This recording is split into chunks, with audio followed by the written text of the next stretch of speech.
Assalamualaikum warahmatullahi wabarakatuh.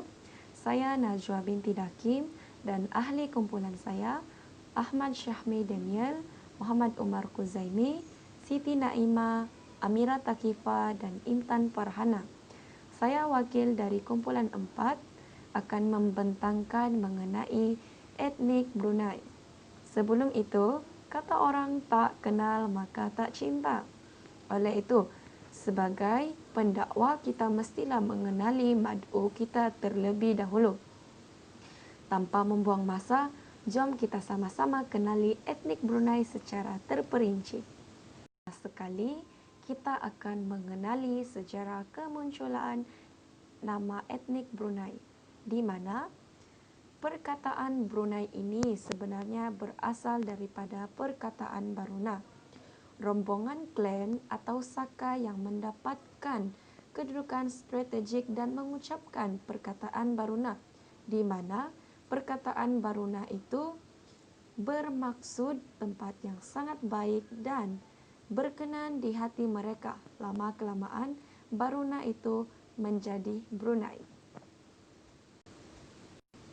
Seterusnya, geografi penempatan etnik Brunei, di mana etnik Brunei ini kebanyakannya tinggal di daerah Papar, daerah Membakut, daerah Sipitang, daerah Beaufort.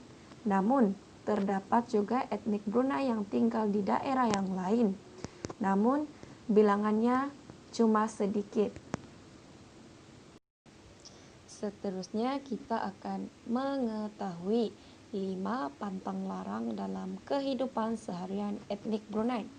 Seperti mana etnik yang lain juga mempunyai pantang larang, etnik Brunei juga mempunyai pantang larangnya tersendiri, di mana mereka mempercayai apabila pantang larang tersebut tidak dipatuhi akan membawa bencana ataupun malapetaka. Antara pantang larang tersebut, pertama, seorang bakal pengantin disuruh untuk berkurung di rumah sebelum 40 hari sebelum menjelangnya hari perkawinan untuk mengelak daripada gangguan makhluk halus.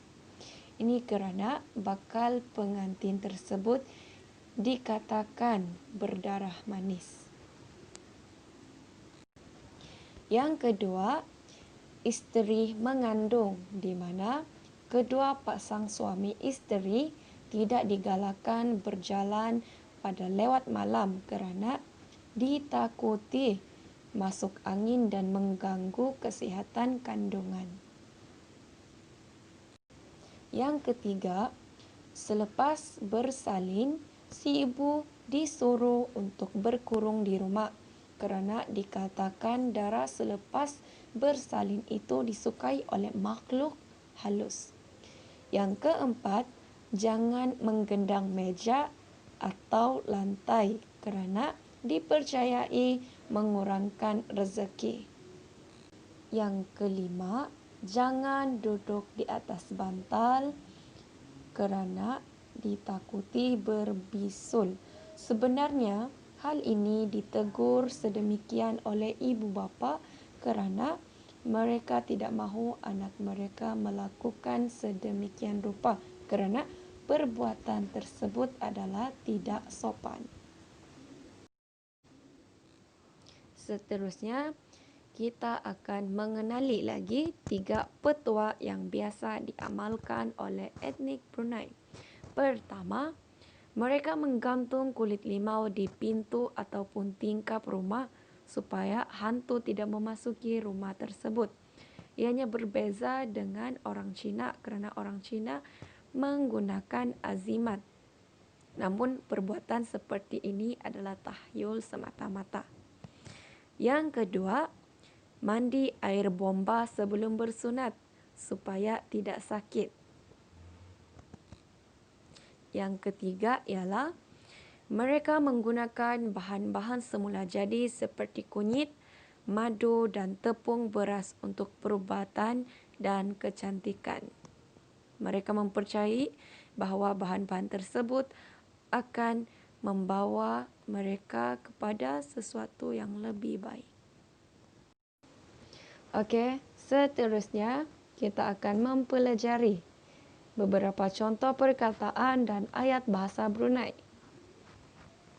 Pertama, panyap ataupun dalam bahasa Melayu kemas. Contoh ayat, panyap dulu barang-barang ini. Maksudnya dalam bahasa Melayu, kemas dulu barang-barang ini. Yang kedua, sasah ataupun dalam bahasa Melayunya, cuci. Contoh ayat, sasahkan dulu pakaian atuk. Maksudnya, cucikan dulu pakaian itu. Yang ketiga, terabah ataupun dalam bahasa Melayunya, jatuh. Contoh ayat, sikit lagi ku terabah tadi. Maksudnya, saya hampir jatuh tadi. Yang keempat, berinut. Maksudnya dalam bahasa Melayu, berangkat. Contoh ayat, berinut dulu kami. Maksudnya, berangkat dulu kami. Yang terakhir, perkataan ini sama erti dengan bahasa dusun, yaitu mulih. Dan dalam bahasa Melayunya bermaksud pulang atau balik. Contoh ayat, bah mulitah kami dulu. Maksudnya, baliklah kami dulu. Makanan tradisional. Seterusnya kita akan mengenali beberapa makanan tradisional etnik Brunei. Pertama, daging belutak, di mana daging ini disajikan dengan dicampur rempah dan sedikit rasa masam. Oleh itu, belutak Brunei ini berwarna gelap kegelapan kerana dicampurkan dengan pelbagai rempah. Kedua, ambuyat. Ambuyat ini merupakan sagu yang telah siap dimasak. Bentuk fizikalnya nampak melekit dan ambuyat ini lebih sedap jika ditambahkan dengan sup ikan atau ampap ikan. Yang ketiga adalah pulut panggang. Pulut panggang ni dia terkenal apabila Hari Raya menjelang, di mana pulut panggang ini diperbuat daripada beras ketan, santan, garam dan gula yang dimasak hingga mendidih lalu dibungkus memakai daun pisang serta dipanggang di atas api. Dan biasanya isi di dalam pulut merupakan irisan daging bersama saya. Okey, terakhir, pakaian tradisional etnik Brunei. Semua etnik mempunyai pakaiannya yang tersendiri.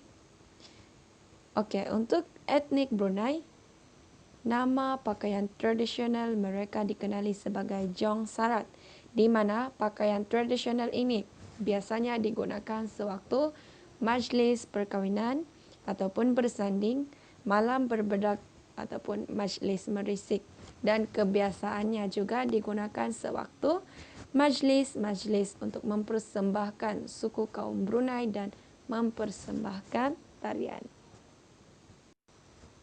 Saya harap daripada pembentangan ini, sahabat-sahabat sekalian dapat memahami secara lebih mudah dan memahami etnik Brunei di sekeliling masyarakat kita. Salam dari kumpulan 4. Sekian. Wabillahi taufiq wal hidayah. Wassalamualaikum warahmatullahi wabarakatuh.